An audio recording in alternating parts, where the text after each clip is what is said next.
الرجيم بسم الله الرحمن الرحيم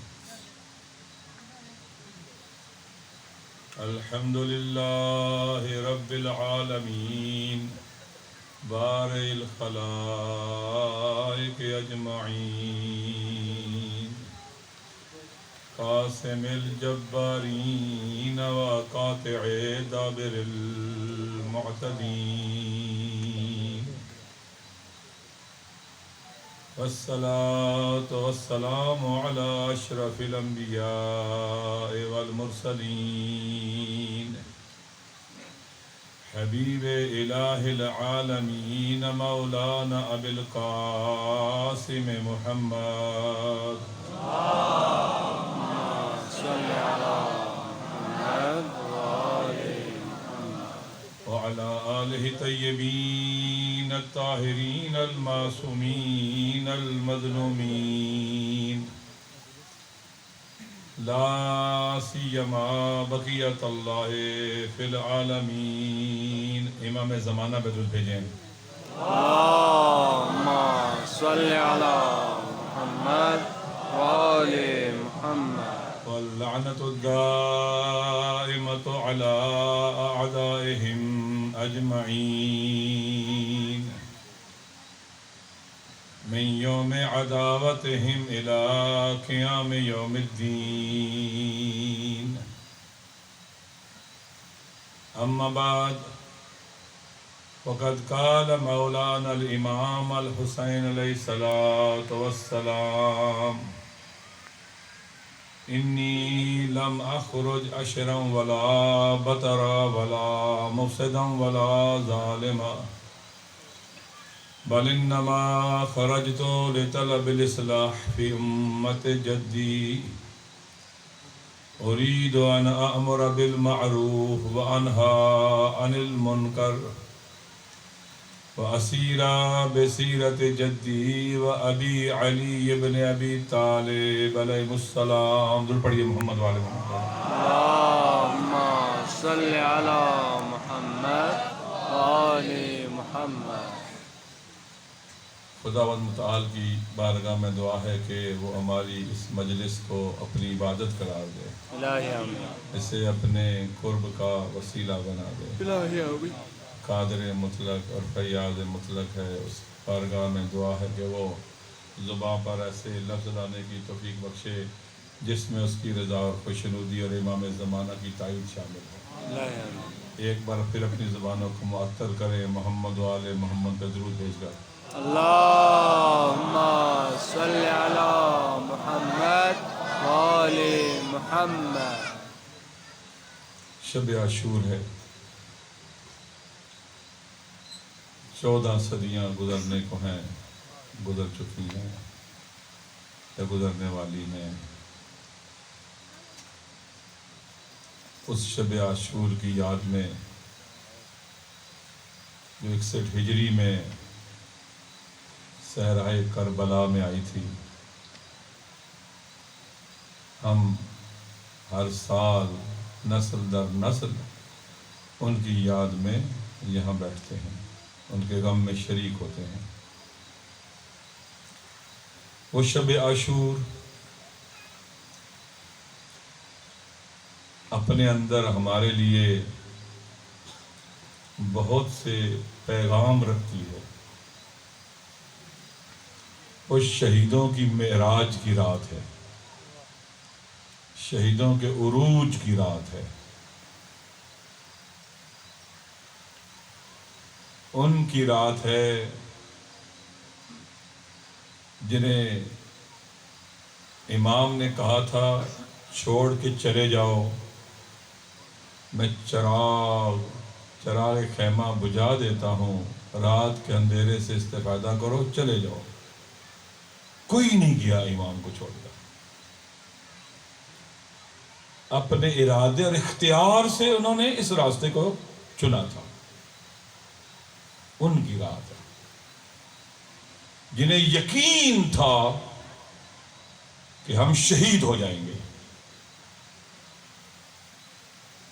جب امام نے کہا تھا چلے جاؤ، اس وقت پیاس بھی تھی اور بھوک بھی تھی،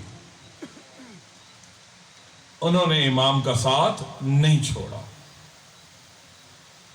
وہ بہت بابصیرت لوگ تھے، سارے جہان اسلام میں ان کو اس بات کا شعور تھا کہ امام نے جو قدم اٹھایا ہے وہ قیامت تک کے لیے دین کو محفوظ کر دے گا۔ وہ جانتے تھے کہ اگر یہ قدم نہ اٹھایا گیا دین اسلام ہمیشہ کے لیے برباد ہو جائے گا۔ وہ بہت باشعور تھے جو امام کے ساتھ تھے۔ خود سوچے نا کہ ساری دنیا یزید کی بیعت کر لے، یزید کے آگے جھک جائے، یزیدی ہو جائے سارے، اور یزیدیت کا اندھیرا ہر طرف چھا جائے، یزیدی تہذیب، یزیدی کلچر رواج پا جائے، اور یہ 72 ان کے رنگ میں نہ رنگے جائیں۔ سوچنے والی بات ہے۔ عام طور پر لوگ جس طرف اکثریت جاتی ہے ادھر جاتے ہیں، ماحول کو فالو کرتے ہیں، جو انوائرمنٹ بن جاتی ہے اس کے مطابق چلتے ہیں، لباس بدل جاتے ہیں، لہجے بدل جاتے ہیں، شب و روز زندگی کے پروگرام بدل جاتے ہیں، جیسی انوائرمنٹ ہوتی ہے، جیسا ماحول ہوتا ہے، جیسا کلچر ہوتا ہے، لوگ اس کے رنگ میں رنگے جاتے ہیں۔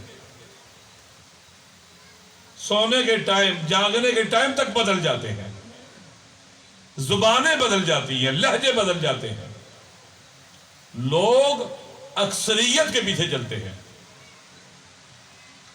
جس طرف اکثریت جا رہی ہے اسی طرف جاتے ہیں، اور اکثریت کو معیار حق سمجھتے ہیں۔ درود پڑھیں محمد و آل محمد۔ اللہم صلی علی محمد و آل محمد۔ آپ ان کی یاد میں بیٹھے ہیں جنہوں نے 1400 سال پہلے دنیا کو 3 طلاقیں دیں اور اپنے امام کے ساتھ ہجرت کر کے کربلا آ گئے، مہاجر ٹھہرے۔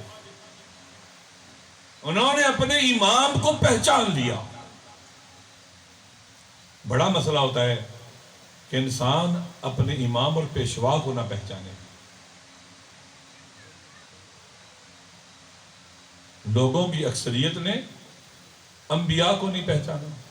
اللہ کے نبی آئے، حضرت نوح کا قصہ قرآن مجید میں موجود ہے، لوگ نہیں پہچانتے۔ جبر نہیں اللہ کی طرف سے، اللہ کی طرف سے جبر نہیں ہے۔ اِنَّا هَدَيْنَاهُ السَّبِيلَ اِمَّا شَاكِرًا وَإِمَّا كَفُورًا۔ درود پڑھے محمد والے محمد والے۔ اللہم صلی علی محمد و آل محمد۔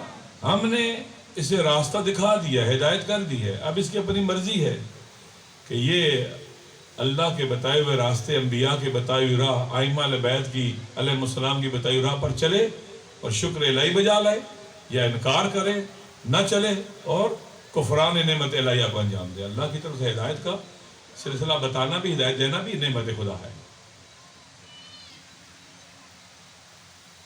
تو آپ بھی خوش قسمت ہیں جنہیں یہ شعور اور بصیرت ملا ہے کہ آپ ان کی یاد میں یہاں بیٹھیں کہ جب ساری دنیا اسلام نے اپنے امام کو نہیں پہچانا تھا، انہوں نے پہچان لیا تھا، اور مشکل گھڑی میں امام کے ساتھ اٹھے تھے جب کوئی بھی ساتھ دینے کو تیار نہیں تھا۔ بے بصیرتی کے اندھیروں میں لوگ غرق ہو چکے تھے، اندھے ہو چکے تھے۔ اب دیکھیں، جب امام علیہ السلام سے یزید نے بیعت کا تقاضا کیا تو امام نے کیا کہا؟ مثلی لا یبایع مثلا، مجھ جیسا یزید جیسے کی بیعت نہیں کرتا۔ جب مروان بن حکم نے اگلے دن صبح گلی میں ملا تو کہا میں نصیحت کرتا ہوں آپ کو، آپ یزید کی بیعت کریں۔ امام نے کیا کہا؟ میں یزید کی بیعت کیوں؟ اِنَّ لِلَّهِ وَإِنَّ إِلَيْهِ رَاجِعُونَ وَعَلَى السلام السلام اِذْ بُلِيَتِ الْأُمَّةُ بِرَائِن مِثْلِ یزید. اِنَّ لِلَّهِ پڑھا، کہا اسلام کی فاتحہ ہے. جب یزید جیسے لوگ گمراہ ہو جائیں دین مٹ جائے گا، دین ختم ہو جائے گا. امام کی نگاہ میں دین خطرے میں ہے. یزیدیت آخری وار کرنے کے لیے یزید کو لائی ہے مسند رسول پر، مسند حکومت پر. دین خطرے میں ہے. 1,24,000 انبیاء کی زحمتیں اور محنتیں خطرے میں ہے. امام یہ کہہ رہے ہیں. اور خود یزید نے جب شام میں قافلہ گیا تو وہ اشعار معروف ہے پڑھے تھے کہ لیت اشیاخی ببدر شاہدو، کاش میرے بدر کے مقتول زندہ ہوتے دیکھتے. جز الخزرجی وق الاصلی لعبت بنو ہاشم بالملک فلا جاء وین ولا خبر نزل. کاش میرے بدر کے مقتول زندہ ہوتے دیکھتے کیسے میں نے نبی اور علی کی اولاد سے بدلہ لیا ہے. بنو ہاشم نے حکومت حاصل کرنے کا ڈھونگ رچایا تھا، کھیل کھیلا تھا، ایک سیاسی کھیل تھا بنو ہاشم کا. کوئی وحی نہیں آئی تھی، کوئی فرشتہ نہیں آیا تھا، کوئی خبر نہیں آئی تھی. اپنے تئیں یزید نے، یزیدی سسٹم نے آخری وار کر دیا تھا دین اسلام کا. کیونکہ لوگوں کو کس سے دور کیا تھا؟ امامت سے. امامت سے دور کر کے ایسے ہی ہے پھر جہاں مرضی لے جاؤ ان کو امامت سے دور کر دو، جیسا بنا دو. امامت سے دور کر لو پھر انہیں شمر بناؤ، خولی بناؤ، ہرملا بناؤ، جو بنا سکتے ہو بناؤ، یہ بن جائیں گے اگر امامت سے دور ہو جائیں گے. پھر یہ درندے، وحشی بھیڑیے بن جائیں گے کہ درندے بھی شرم کریں گے ان کے ظلم کو دیکھ کر. امامت سے دور کرو. اصل یہ ہے، شاید یہی وجہ ہے کہ اللہ کے نبی کو پالان کا منبر بنانا پڑا، حجاج کو روکنا پڑا، جو آگے چلے گئے انہیں پیچھے بلانا پڑا، جو پیچھے رہ گئے ان کا انتظار کرنا پڑا. اور نماز ظہرین کے اقامہ کے بعد بلند منبر پر کھڑے ہو کر علی کا ہاتھ پکڑ کر دنیا کو اعلان کر کے بتانا پڑا کہ جس کا میں مولا ہوں اس کا علی مولا ہے. میرے بعد میں یار حق علی ہے، صراط مستقیم علی ہے. کبھی کہتے علی مع الحق والحق مع علی، علی حق کے ساتھ ہے قرآن اور علی حق علی کے ساتھ ہے. یہ دور ہے سمادار، جدھر جدھر علی مڑتا چلا جاتا ہے حق ادھر چلا جاتا ہے. علی مع القرآن والقرآن مع علی، علی قرآن کے ساتھ ہے اور قرآن علی کے ساتھ ہے. کبھی کہتے ہیں کہ جس نے میری اطاعت کی اس نے اللہ کی اطاعت کی، اور جس نے میری معصیت کی اس نے اللہ کی معصیت کی. جس نے علی کی اطاعت کی اس نے میری اطاعت کی، جس نے علی کی معصیت کی اس نے میری معصیت کی. یعنی علی کی اطاعت اللہ کی اطاعت ہے اور علی کی نافرمانی اللہ کی نافرمانی ہے. درود پڑھیں محمد و آل محمد پر.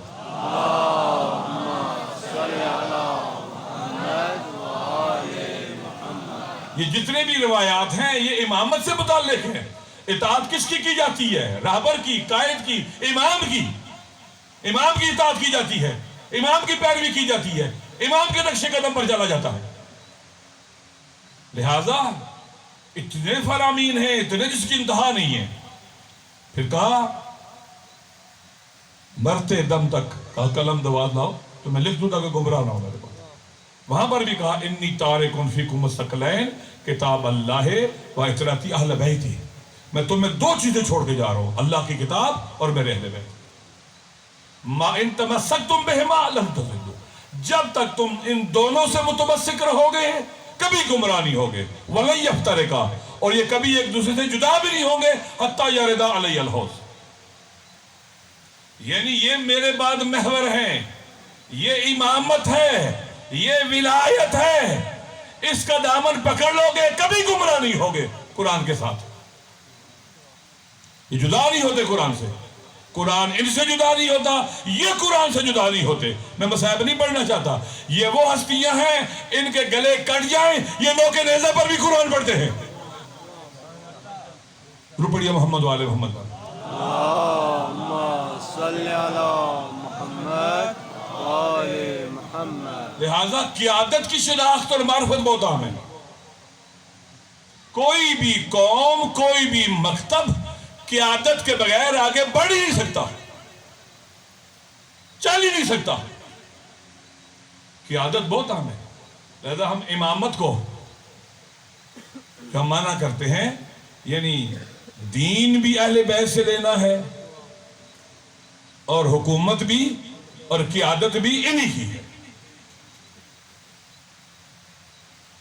نہ دین کہیں اور سے لینا ہے، نہ کسی اور کی حکومت کی طرف جانا ہے۔ درود پڑھ لے محمد والے محمد پر۔ اللہم صلی علی محمد وآل محمد۔ ایک جملہ ذہن میں آگے کہنے دو۔ پس مکتب امامت قیادت کا مکتب ہے، لیڈرشپ کا مکتب ہے۔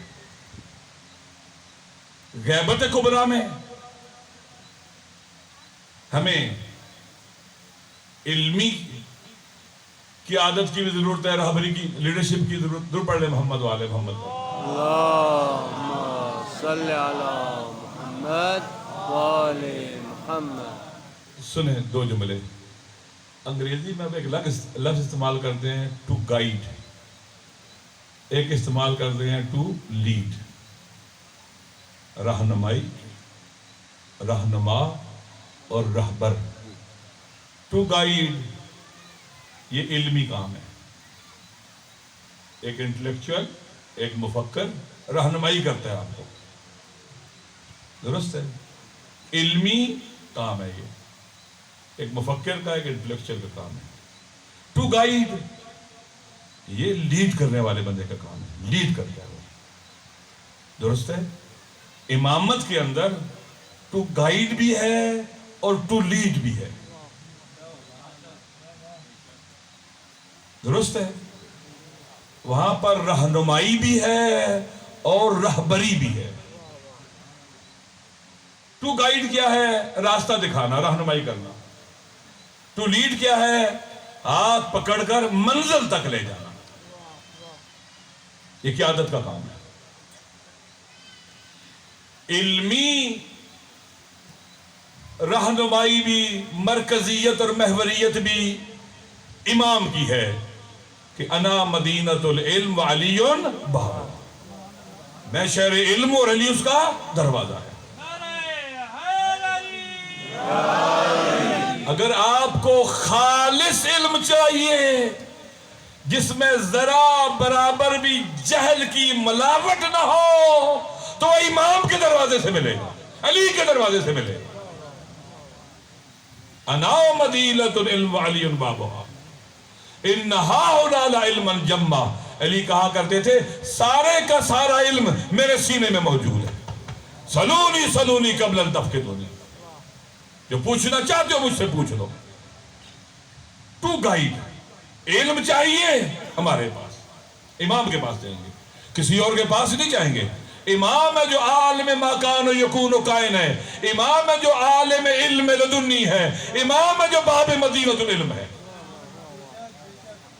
ادھر جانا ہے آپ کو۔ لوگوں نے یہ دروازہ بند کر دیا، باب مدینۃ العلم بند کر دیا گیا، اور پھر جہالت کے دروازے کھل گئے، جہل بکنے لگا، حدیثیں گڑی گئی، علماء نے کتابیں لکھی ہیں حدیث موضوعہ کی جو گڑی گئی حدیثیں ہیں، وقت نہیں ان کو بیان کرنے کا۔ دوسرا عملی قیادت، لیڈرشپ کا رول، وہ بھی امام کا۔ امام،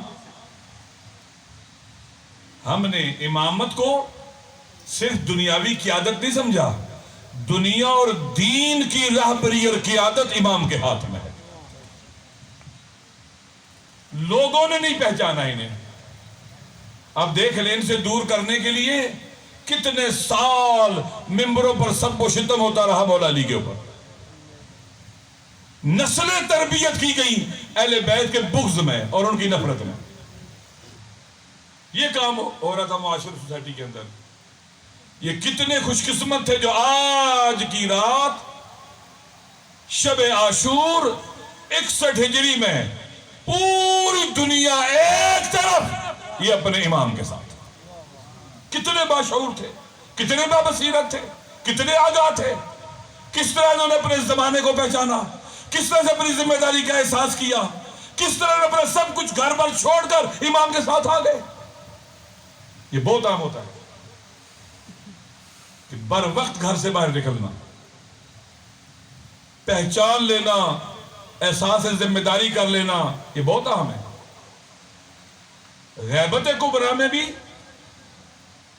وہ لوگ شب عاشور سے ہمیں کیا سبق لینا چاہیے کہ غیبت کبریٰ میں ہماری قیادت کہاں ہے, ہماری لیڈرشپ کہاں ہے, تاکہ ہم ان کے ساتھ کھڑے ہوں جس کے نتیجے میں ہم نظام امامت اور ولایت کے قریب ہو جائیں گے.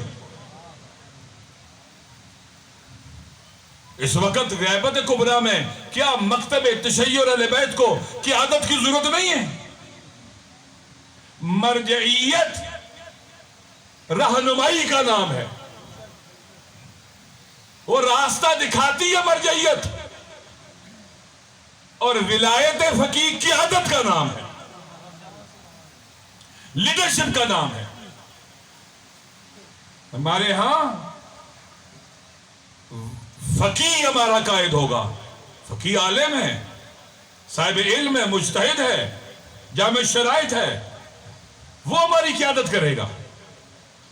توجہ, ائمہ علیہ السلام کے ساتھ لوگ کھڑے نہیں ہوتے تھے, ظالم انہیں زندانوں میں ڈالتے تھے, انہیں شہید کرتے تھے.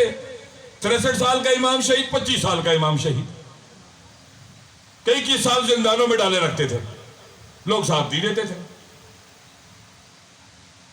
اسی طرح سے غیبت کبریٰ میں اگر قیادت کا ساتھ دیں گے, شب عاشور ہم نے یہ سیکھنا ہے جوانوں, ہم نے اپنی قیادت کو پہچاننا ہے.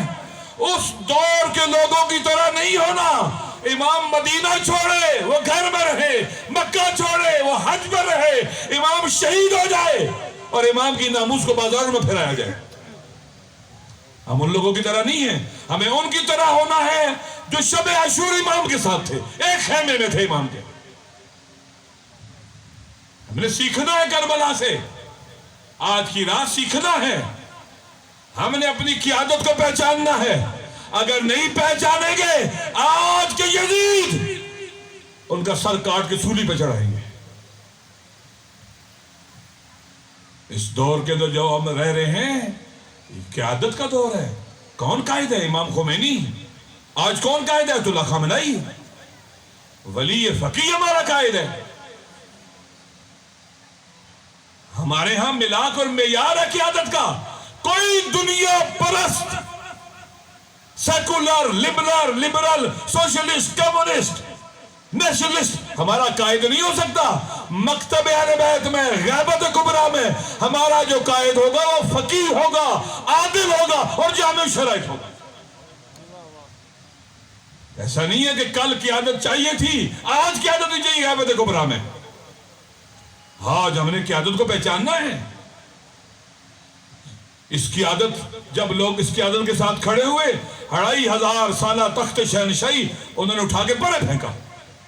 جب لوگ اس قیادت کے ساتھ کھڑے ہوئے, 8 انقلاب آیا, 8 سال دنیا کے یزیدوں نے مل کر حملہ کیا, شکست کھا گئے, طاقتور ہو گیا تشیع اور مکتب اہل بیت. جب سے یہ قیادت آئی, لبنان پر, شام کے اسرائیل نے دوسرے مسلمان والوں کی زمینوں پر قبضہ کیا, بہت سے آج تک نہیں چھوڑا ہے. لبنان میں داخل ہوا, اسرائیل قبضہ کیا جنوب لبنان اور بیروت تک آ گیا. ولی فقیہ کی قیادت کی وجہ سے لبنان کے شیعوں نے اپنی قیادت کو پہچانا, اس کے ساتھ کھڑے ہوئے, ان سے گائیڈنس لی, ان سے رہنمائی لی, ان سے اپنے وظیفے کی تشخیص کروائی, میدان میں اترے اور اس نے کو شکست دے ڈالی. نہ قابل شکست ہو. لبیک یا حسین، لبیک یا حسین، لبیک یا حسین. اسرائیل کو شکست دے ڈالی. اتنی طاقت آ گئی ہے. یہ قیادت ہے. جب یہ قیادت ہے تو شام میں بی بی کا حرم گرانے کے لیے پوری دنیا کے یزید زادے شام میں آئے. ائمہ کے حرم ڈالنے کے لیے اور قبضہ کرنے کے لیے عراق میں آئے. ڈونلڈ ٹرمپ نے خود کہا آج سے 2.5 سال پہلے کہ ہم نے 7,000 ارب ڈالر خرچ کیا ہے ویسٹرن ایشیا میں, اس علاقے میں. رزلٹ 0. کیسے ہوا یہ؟ ایسی قیادت جو مکتب امامت نے ہمیں دی ہے, یہ اس کی بصیرت, اس کے شعور, اس کی اسٹریٹجیز اور پھر ان لوگوں کی محنتوں کا صلہ ہے اور نتیجہ ہے جنہوں نے اپنی قیادت کو پہچانا اور پھر اس کے ساتھ کھڑے ہو گئے زندگی کی آخری سانس تک. قاسم سلیمانی جیسے لوگ. قیادت کو پہچاننا ہے. دشمن کی کیا کوشش تھی؟ ممبروں پر کیوں سب شدت ہوتا تھا کہ لوگ امامت سے دور ہو جائے, اہل بیت سے دور ہو جائے, مولا علی سے دور ہو جائے, پروپیگنڈے کے ذریعے, لالچ کے ذریعے ڈرا کر, خوفزدہ کر کے, تاکہ حقیقی قیادت اور امامت کو ایک طرف کر دیا جائے اور یزیدوں کی قیادت ہو جائے. یزیدوں کے پاس سب کچھ آ جائے, یزید مسلط ہو جائے. آج بھی ایسے ہی ہے. ان کا پروپیگنڈا دیکھیں کس قدر پروپیگنڈا کرتے ہیں مراجع کے خلاف. آپ خود سوچیں اگر عراق میں مرجعیت نہ ہوتی, آیت اللہ سیستانی کی مرجعیت نہ ہوتی, انہوں نے ایک فتویٰ دیا اٹھو واجب کفائی ہے, سب جوان اٹھے اور داعش کے بڑھتے ہوئے قدم توڑ دیے, اس کی کلائی مروڑ دی, اس کی گردن توڑ دی, اس کی آنکھیں پھوڑ دی. جوان اٹھے. کیوں؟ اپنی قیادت, اپنی لیڈرشپ, اپنی مرجعیت کے ساتھ کھڑے ہیں. پوری دنیا 90 ملکوں کے دہشت گرد, ہزاروں ارب ڈالر کا خرچہ برباد ہو گیا. کیوں؟ لوگ قیادت کے ساتھ کھڑے ہو گئے, نائب امام کے ساتھ کھڑے ہو گئے. ان کی پوری کوشش ہے اس لیڈرشپ کو بدنام کیا جائے, قیادت اور مرجعیت کو بدنام کیا جائے. پوری دنیا, امریکہ, یورپ کتنا انویسٹ کر رہا ہے اس کے اوپر, کتنا پروپیگیٹ کر رہا ہے. اس کے اثرات بھی موجود ہیں. ہمارے یہاں کتنے نادان لوگ ہیں جو رابر کے خلاف اور مرادے کے خلاف بولتے ہیں. یہ کیوں ہے؟ یعنی رابر اور مرادے کے خلاف وائس آف امریکہ بھی بولے, BBC بھی بولے, ریڈیو اسرائیل بھی بولے, ڈونلڈ ٹرمپ اور جو بائیڈن بھی بولے, جانسن بولے, مکرون بولے, نیتن یاہو بولے, یہ سارے بولے اور اپنے آپ کو شیعہ کہنے والا بھی بولے. یہیں سے اس دور کو سمجھ لو. ایسے ہی ہے, سمجھ سکتے ہیں اس دور کو سمجھ لو. اسی طرح سے خود سوچو کہ کس طرح تحمل, ماحول ایسا بن گیا تھا نا, کس قدر لوگ تحمل کرتے تھے ممبروں پر, جمعے کے خطبوں پر, مولا علی پر سب و شتم ہوتا تھا, لوگ برداشت کرتے تھے. امیر شام نے شروع کرایا تھا. اپنی قیادت کو پہچاننا ہے. امام علیہ الصلوۃ والسلام نے دین بچانے کے لیے کیا کیا؟ درود پڑھ لیں محمد و آل محمد پر.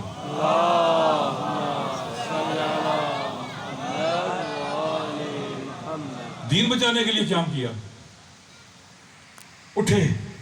کیوں دوستو؟ امام کا قیام, اس کی بنیادی وجہ کیا تھی؟ امام کی غیرت تھی.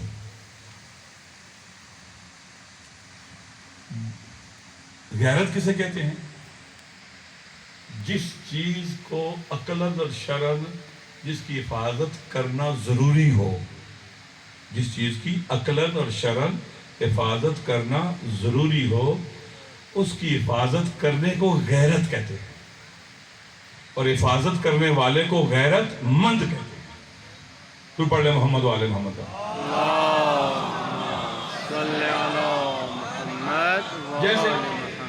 جیسے انسان اپنی ناموس کی حفاظت کرنا عقلاً و شرعاً کیا ہے؟ لازم ہے. جو اپنی ناموس کی حفاظت کرتا ہے اسے کیا کہتے ہیں؟ غیرت مند. اور جو نہیں کرتا اسے کیا کہتے ہیں؟ بے غیرت.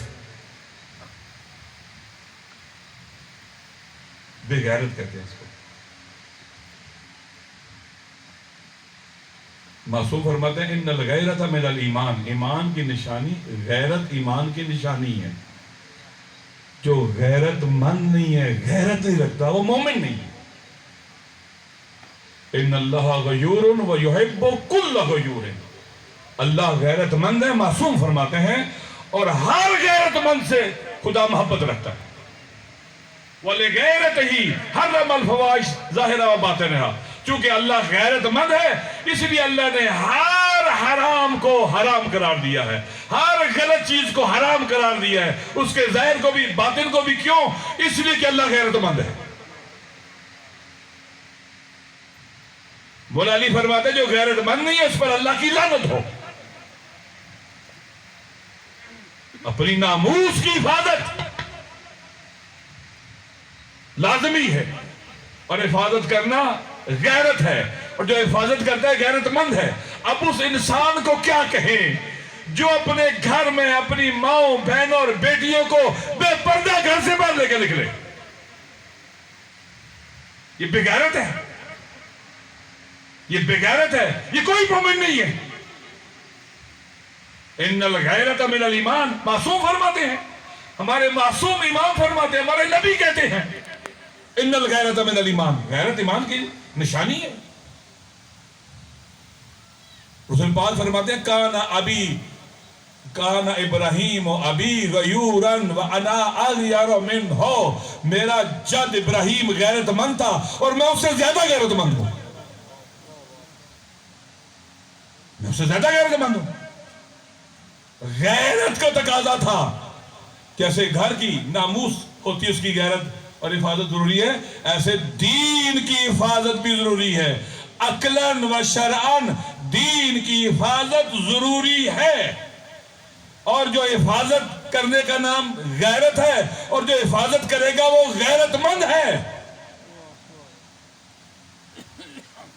دین برباد ہوتا رہے، دین میں بدعتیں ہوتی رہیں، لوگ اپنی مرضی کی چیزیں گھسیٹتے رہیں اور چپ رہا جائے،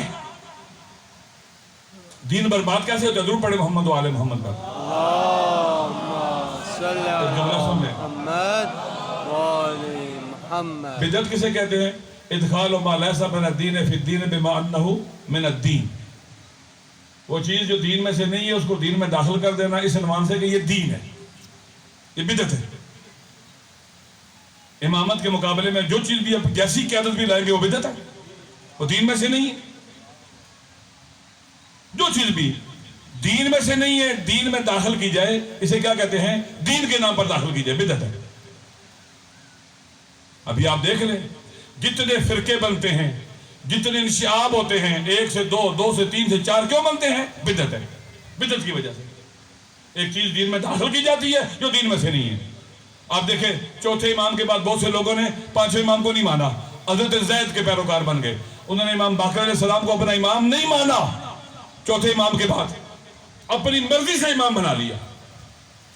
چھٹے امام کے بعد اپنی مرضی سے امام بنا لیا، ساتویں کو نہیں مانا. ساتویں کے بعد آٹھویں کو نہیں مانا، اپنی مرضی سے اپنا امام بنا لیا. علی بن ابی طالب بتائی نہیں کوئی، اپنی مرضی سے. یہ بدعت ہے. دین کے اندر اپنی مرضی گھسیٹ دینا، وہ چیز جو دین میں سے نہیں ہے دین کے نام پر اس کو دین میں داخل کرنا، یہ بدعت ہے. اور معصوم فرماتے ہیں ایک غیرت مند آدمی جو دین کی ناموس کا خیال رکھنے والا آدمی ہے وہ برداشت نہیں کر سکتا. معصوم فرماتے ہیں جس نے بدعت کرنے والے کی عزت کی توقیر کی خدا کی اس پر لعنت. جس نے بدعت کرنے والے کو سمائل دیا، مسکرایا، اس نے دین کو برباد کرنے میں اس کی مدد کی ہے، اس کا ساتھی ہے. مولا علی سے پوچھا گیا مولا علی اہل بدعت کون ہے؟ مولا کہا المخالفون لامر اللہ و کتابہ و رسولہ والعاملون برأیہم و اہوائہم، جو اللہ کے اوامر کی مخالفت کرے وہ بدعت کرنے والا، جو کتاب اللہ کی مخالفت کرنے والا وہ بدعتی، جو رسول کے اوامر کی مخالفت کرنے والا وہ بدعتی، جو اپنی رائے پر عمل کرتا ہے، اپنی ہوا ہوس کے مطابق کام کرتا ہے، عمل کرتا ہے، وہ بدعتی ہے، وہ بدعتی ہے۔ بعض بدعتیں ایسی ہوتی ہیں جو دین میں داخل ہو گئی ہے، بالآخر دین ہے، لیکن بعض ایسی ہے جو دین کو ختم کر دیتی ہے، برباد کر دیتی ہے۔ امام اٹھے تھے دین کے بچانے کے لیے۔ کیوں اٹھے تھے؟ دین کی ناموس ہے، گھر کی، اپنی ماؤں بہنوں بیٹیوں کی ناموس سے بڑی ناموس دین کی ناموس ہے۔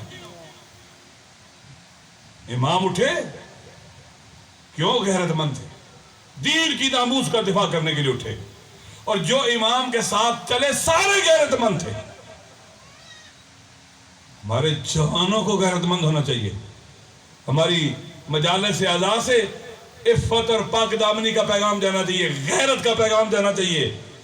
یہ مجالس اعضاء غیرت کی ترویج کا اور تبلیغ کا ذریعہ بننی چاہیے۔ علی اکبر، ابی الفضل، ابھی سارے غیرت مند تھے۔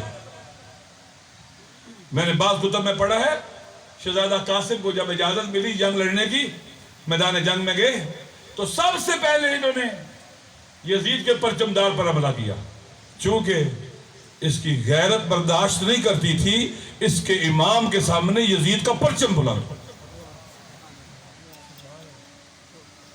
ایک سبق اپنے زمانے کی، کربلا و شب عاشور، آج وہ ایک رات ایک خیمے میں تھے ایک وقت، ان سے کیا سبق لیا؟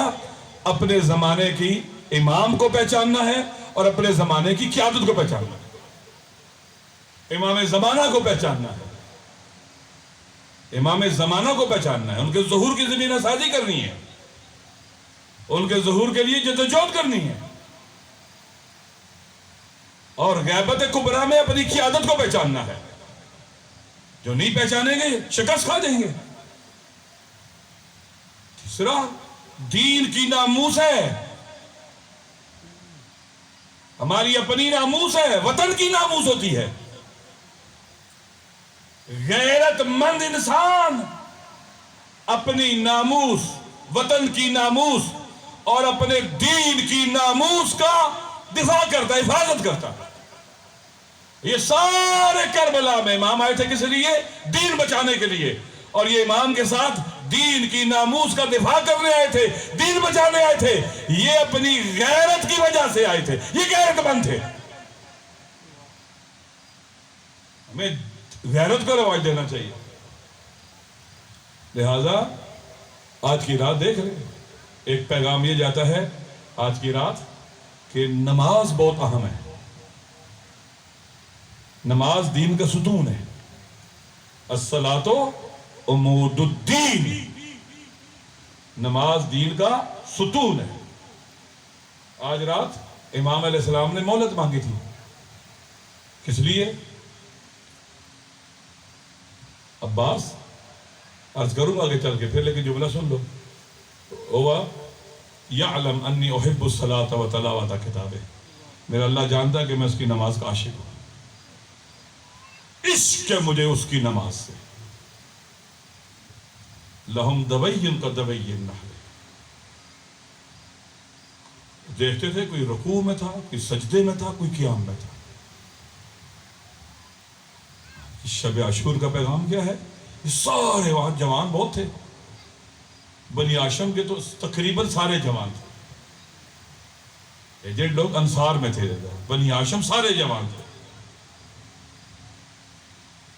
جوان امام کے ساتھ لہم دوین کا دوی النحل، ان کے خیموں سے ایسے آواز آتی تھی جیسے ذکر کی، تسبیح کی، عبادت کی، تلاوت کی، جیسے شہد کی مکھیوں کے چھتے سے ان کے بن بنانے کی آواز آتی ہے۔ عبادت کی رات ہے، نماز بہت اہم ہے، شب عاشور کا پیغام ہے، قرآن کی تلاوت بہت اہم ہے، شب عاشور کا پیغام ہے، یہ اسوہ ہے ہمارے لیے، یہ رول ماڈل ہے ہمارے لیے۔ کاش ایسے ہوتا، ہم سب بھی شب عاشور کو تقسیم کرتے، ایک حصہ مولا حسین نے تلاوت کرتے ہوئے اور ان کے ساتھیوں نے گزارا ہم تلاوت قرآن کرتے، ایک حصہ عبادت کرتے، اور ایک حصہ مجلس اعزا کرتے اور ماتم کرتے. تلاوت قرآن کی رات، بندگی خدا کی رات، اللہ سے راز و نیاز اور مناجات کی رات بہت اہم ہے. غیرت مندوں کی رات ہے. کہتے ہیں کہ امام نے آج کی رات مانگی تھی، شاید ایک رات اور چاہیے تھی تاکہ جتنی بھی روز عاشور کی قربانیاں ہیں اپنے کمال کو پہنچیں. اپنے امام کے ساتھ تلاوت کی رات، نماز کی رات، استغفار اور مناجات کی رات.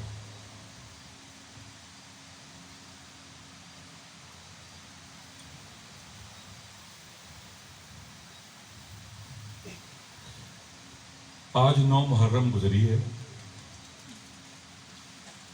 دشمن کی فوجیں جمع ہوتے ہوتے آج تقریباً کمپلیٹ ہو گئی تھی.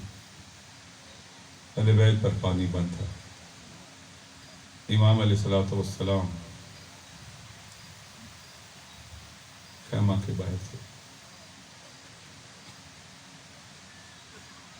تشریف فرما تھے.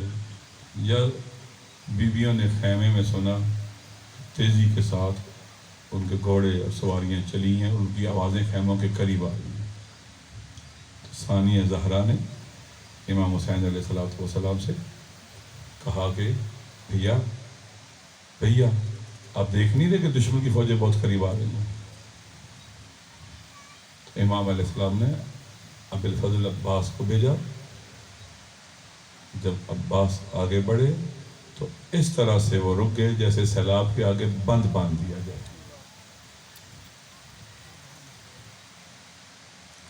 علی اکبر اور ابوالفضل عباس بہت خوبصورت، قمر بنی ہاشم تھا اور یہ شبیہ رسول تھا. بہت پیارا بیٹا تھا میرے حسین کا اور بہت پیارا بھائی تھا میرے حسین کا. عباس کی موت پہ کہا تھا عباس تیری موت نے میری کمر توڑ ڈالی.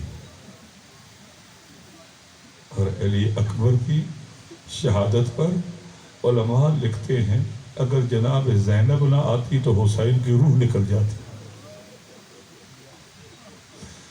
ویسے بھی جب کسی کا بیٹا پیدا ہو جائے اس کی آرزویں اس کے ساتھ تعلق پیدا کر لیتی ہیں. بڑا ہو رہا ہے، چھوٹا ہو رہا ہے، 12 سال کا، 13 سال کا، 18 سال کا کریے جوان.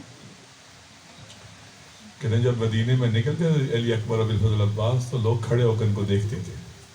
بہت پیارا بیٹا تھا میرے حسین کا. کہتے ہیں لوگ جب رسول اللہ کی زیارت کرنا چاہتے اور رسول خدا جب دنیا سے چلے گئے تھے تو مدینے آتے حسین کے لیے اکبر کو دیکھتے تھے. بڑا پیارا بیٹا تھا میرے حسین کا. کربلا کی طرف آتے ہوئے علماء نے لکھا ہے کہ ایک مرتبہ امام علیہ السلام نے اِنَّ لِلَّهِ وَإِنَّ إِلَيْهِ رَاجِعُونَ پڑھا. اب جانتے ہیں نا کہ جب گھوڑے چل رہے ہوں، سواریاں چل رہے ہوں تو عموماً آواز نہیں سنائی دیتی ہے. علی اکبر اپنے گھوڑے پر تھے لیکن امام کے اتنا قریب تھا نا، امام کے ہلتے ہوئے لبوں سے علی اکبر سمجھ گیا میرے بابا نے اِنَّ لِلَّهِ وَإِنَّ إِلَيْهِ رَاجِعُونَ پڑھا ہے. میں قربان جو ایسا عارف بیٹا میرے حسین کا. کہا بابا آپ نے اِنَّ لِلَّهِ پڑھا ہے؟ کہا ہاں. حاطف کی ندا سنیے. کہتے ہیں قافلہ موت کی طرف جا رہا ہے. کہتے ہیں کہ بابا کیا ہم حق پر نہیں؟ بیٹا کیوں نہیں؟ پھر کہتے ہیں بابا ہمیں پرواہ نہیں، ہم موت پہ جا پڑے یا موت ہم پہ آ پڑے. ہمیں قربان جاؤں میرے علی اکبر. شب عاشور گزر گئی. سارے راستے میں علماء نے بیان کیا کہ اذان علی اکبر دیتے رہے. حسین کو نانا کی آواز سنائی دیتی تھی علی اکبر اذان دو. آج کی صبح جو آئے گی انشاءاللہ عالم دین مسائل پڑھیں گے. علی اکبر نے اپنی زندگی کی آخری اذان آج کی صبح دی ہے. تو پھوپھیوں نے سنی، بہنوں نے سنی اور بابا نے سنی اور نماز صبح قائم ہوئی. خدا نہ کرے کسی بوڑھے باپ کا جوان بیٹا اس کے سامنے دنیا سے چلا جائے، کسی بہن کا جوان بھائی دنیا سے چلا جائے. روز عاشور آ گیا. روز عاشور آ گیا، مولا حسین کے اصحاب نے پہلے قربانیاں دی اور وہ سارے شہید ہو گئے. کبھی حبیب کا لاشا اٹھا لے مولا حسین، کبھی مسلم بن عوسجہ کا، کبھی بریر کا، کبھی جون کا. ہر ایک کا لاشا خود حسین اٹھا کے لاتے تھے، خود پہنچتے تھے. اپنے شہیدوں کے، عزیزوں کے، انصار کے جنازے قربانی مکمل ہوگی اٹھا کے لے آئے. علماء نے لکھا ہے جب سب انصار شہید ہو گئے، بنی ہاشم کے جوانوں کی باری آئی. جعلا یودع بعضهم بعضا، اب ایک خیمے میں اکٹھے ہو گئے اور ایک دوسرے کے ساتھ الوداع کرنے لگے کہ گلے میں بائیں ڈالتے، خدا حافظی کرتے اور یہ کہتے الوداع الوداع الفراق الفراق. سب سے پہلے جو مولا حسین کے پاس آئے وہ علی اکبر ہے. استاذن اباہ، بابا مجھے اجازت دیجیے، بابا مجھے اجازت دیجیے. حسین نے کہا بیٹا اجازت ہے لیکن پہلے بیویوں سے الوداع کر لو. علی اکبر خیمہ کے قریب آئے، کہا السلام علیک یا اخا. بھیا سجاد علی اکبر کا آخری سلام ہو. اپنی پھپھیوں اور ماؤں کو مخاطب کر کے کہا السلام علیکم، ھذا آخر کلامی و آخر سلامی واللقاء فی الجنہ. پھپھی اماں زینب کبریٰ، میری پھپھی، میرا آخری سلام آپ کو، آخری گفتگو علی اکبر کی سن لو، آخری آواز سن لو. اب اس کے بعد ملاقات بہشت میں ہوگی. آپ مجھے بتائیں نا، جب بھی کوئی گھر سے سفر پہ نکلتا ہے 1 دن، ہفتے، 10 دن کے لیے، بالخصوص اگر جوان بیٹا ہو تو مائیں کیسے الوداع کرتی ہیں، اسے کیسے خداحافظی کرتی ہیں. علی اکبر یہ کہہ رہے ہیں کہ میں موت کے سفر پہ جا رہا ہوں، موت کے سفر پہ جا رہا ہوں. خیمہ کے اندر داخل ہو گئے. امام سجاد بیان کرتے ہیں میں نے کیا محسوس کیا، کوئی شخص میرے پاؤں کے تلووں کو بوسے دے رہا ہے، میرے پاؤں کے تلووں کو چوم رہا ہے.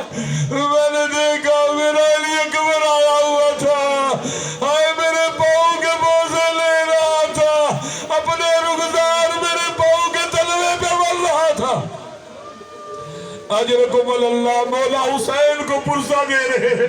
میرے حسین کو بڑا دکھ تھا، آئے کسی نے فرصت نہیں دی حسین کو پرسہ دے، کوئی علی اکبر کو دفن کرے، علی اکبر کا جنازہ اٹھائے.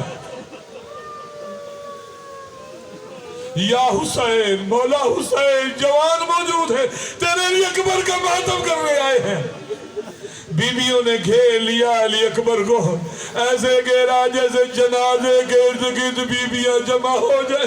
بہنوں نے گھیرا ہوا ہے، پھپھیوں نے گھیرا ہوا ہے. آپ مجھے بتائیں نا کیسے الوداع کر رہی ہے. کوئی بوسے دے رہا ہے، کوئی سینے کو چوم رہا ہے، کوئی پیشانی کو چوم رہا ہے، کوئی ہاتھوں کو چوم رہا ہے. سب جانتے ہیں جو گیا ہے کیسے گہرے زخم کھا کے لوٹا ہے. بیویوں کے لیے علی اکبر شبیہ رسول تھا، ماں کے لیے شبیہ رسول تھا، پھوپھی کے لیے شبیہ رسول تھا. علی اکبر چلنے لگتے پھر بڑھ کے بیویاں روک لیتی. کبھی چھوٹی بہن دامن پکڑ کے کہتی علی اکبر ارحم غربتنا، علی اکبر ہماری غریبی پہ رحم کھا. اجرکم اللہ. کئی بار خیمے کا پردہ اٹھا، کئی بار گرا. امام حسین نے آ کے کہا میرے بیٹے کو الوداع کرو، فرصت دو، مقتل کی طرف جائے. علی اکبر کو مولا حسین نے خود تیار کیا، دستار پہنائی، امامہ پہنایا، سر پہ لوہے کا خود رکھا، زرہ پہنائی. مولا علی کا کمر بند جو چمڑے کا تھا وہ بھی باندھا، عقاب پر سوار کیا. کہا علی اکبر اللہ کے حوالے. علی اکبر جب چلے، علی اکبر نے محسوس کیا پیچھے کوئی چلتا ہوا دوڑتا ہوا آ رہا ہے. مڑ کے دیکھا بوڑھا باپ دونوں ہاتھ کمر پر رکھے ہوئے پیچھے دوڑتا ہوا آ رہا ہے. علی اکبر رو کے کہتے بابا آپ نے خود تو بھیجا ہے. حسین کہتے اکبر کاش تیرا بھی کوئی جوان بیٹا ہوتا، علی اکبر جیسا ہوتا، علی اکبر جہاں تک ہو سکے مجھے مڑ مڑ کے دیکھتا جا. علی اکبر کاش تیرا بھی کوئی جوان بیٹا ہوتا، تو جیسا شبیہ رسول ہوتا. مولا حسین نے اپنی داڑھی کے نیچے ہاتھ رکھ کے خدا کو خطاب کیا، خدایا گواہ رہنا اب وہ جوان جا رہا ہے جو سب سے زیادہ تیرے رسول سے شبیہ تھا، ہمیں جب بھی تیرے نبی کی زیارت کا شوق ہوتا ہم علی اکبر کی زیارت کا اجرکم اللہ۔ علی اکبر نے جنگ لڑی، علی اکبر نے جنگ لڑی، علی اکبر نے حملہ کیا، سخت قتال کیا، اور دشمن کے اندر ایک غوغا پیدا ہوا علی اکبر کی جنگ سے، حسین کے پیاسے بیٹے کی جنگ سے۔ جنگ لڑتے لڑتے ایک مرتبہ لوٹ کے آگے اپنے بابا کے پاس۔ یہاں دو طرح کی علماء روایتیں بیان کرتے ہیں۔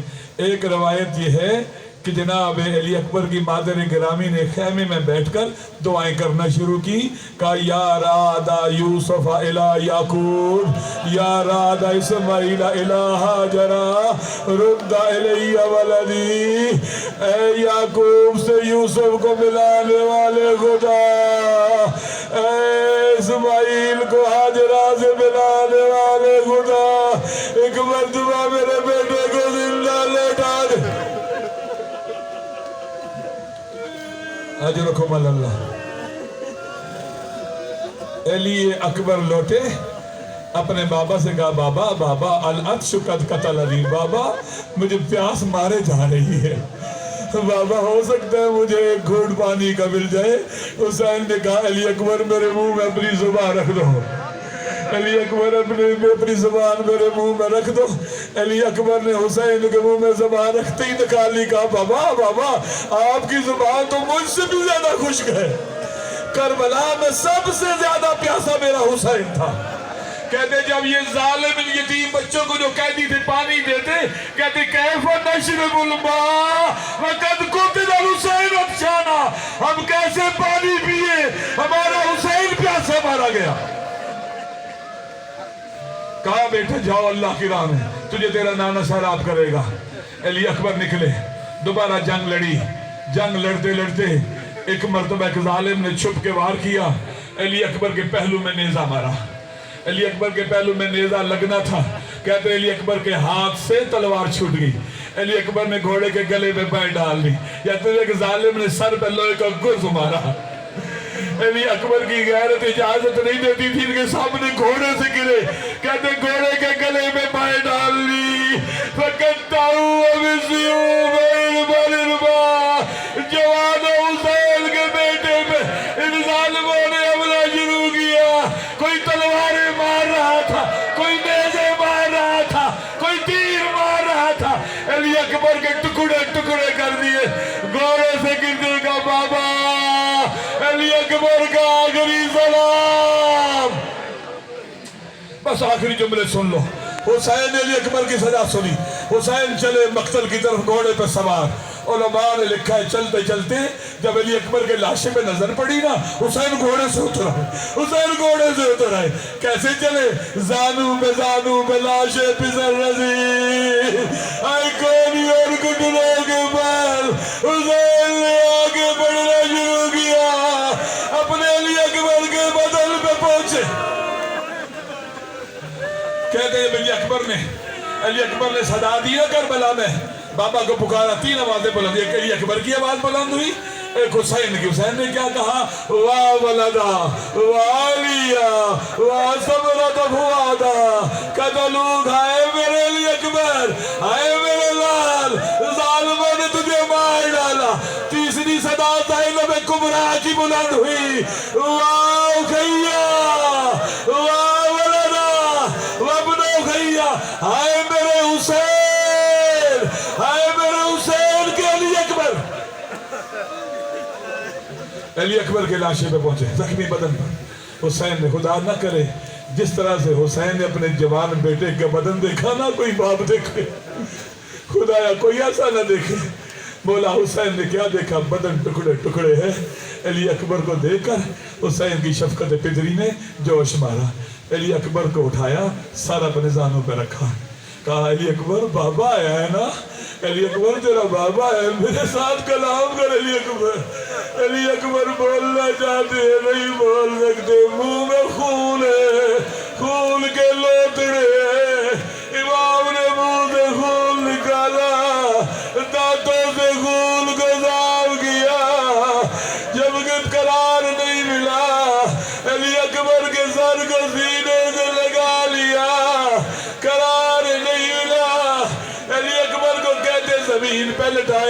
اور اپنے رخسار علی اکبر کے رخساروں پہ رکھ دیے.